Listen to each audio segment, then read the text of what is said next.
G'day guys. Part 2 of our trip to Thailand took us to Bangkok. Bangkok's a much bigger city than Drang. There's about 10 to 15 million people with very few Christians nonetheless.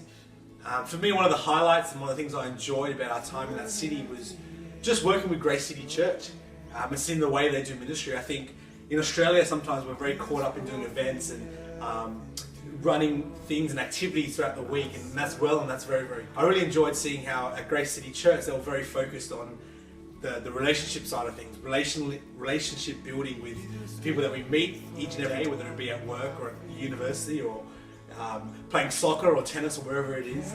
I really enjoyed seeing that. It gave me a new perspective on how ministry can be done. It can be done through the relationships that we build, which are completely separate and outside of even the events that we do. So that's something that I took back and something that I learned and really enjoyed seeing in our time in Bangkok. So what could I say?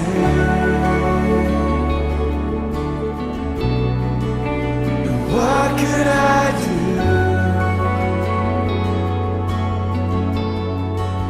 But after this heart broke down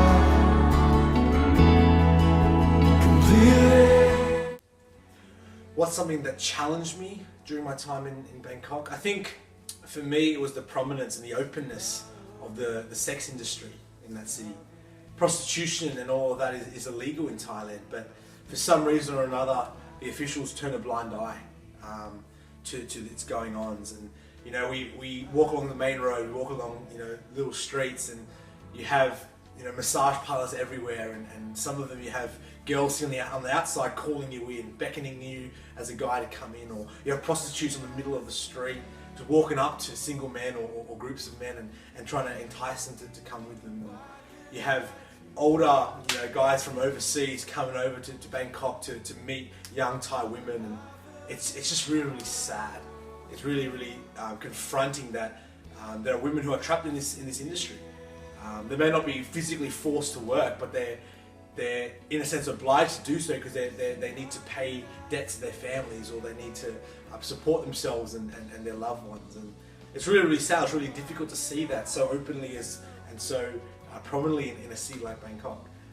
But even in that, God really showed me how cool it was, because there were still Christians in that city that were reaching out to these people.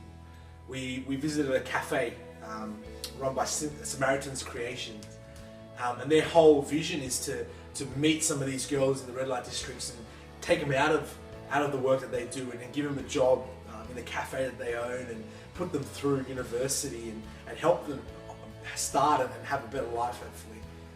It's amazing how even in the midst of those challenges, God showed me that He's still at work and He's still doing something about the things that I'm most challenged about when I come to Bangkok. So that was probably something that was most challenging for me.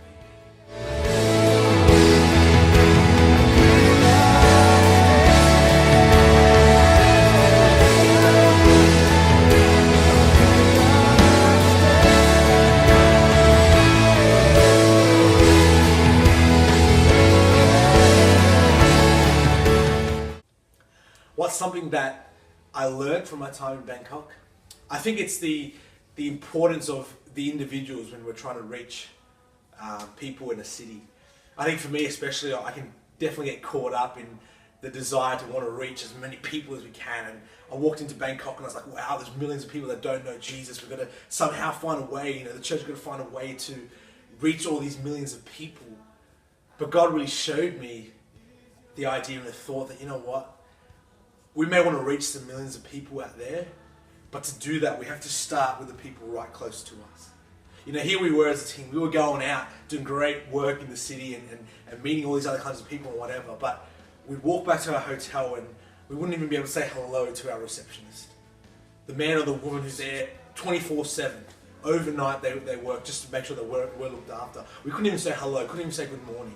And God really challenged me, like, that's someone that I get to see every single day. That's someone that I can talk to every single day for the next week.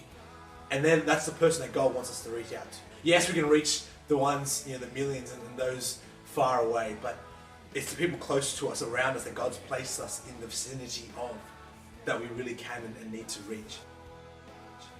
And I had the privilege of having a lot of good conversations after that with the receptionists. And something I take back to Sydney now is that, God's placed me in a particular sphere. He's placed you in a particular sphere. You're going to meet people that I will never meet. I will meet people that you'll never meet. And they're the people that God wants us to share the gospel to. It's great to be part of big ministries. It's great to be part of the church and do all these great things. That's amazing. But it's the little people in our classes. It's the people in our workplaces. It's the person who makes us coffee every morning. They're the people that God's placed in our lives that we can share the gospel to. And so it's great to want to reach the millions, but to reach the millions, you have to start with the person and the people closest to you each and every day. So that's something that I've learned. I'm hopefully going to take back to my time in Sydney.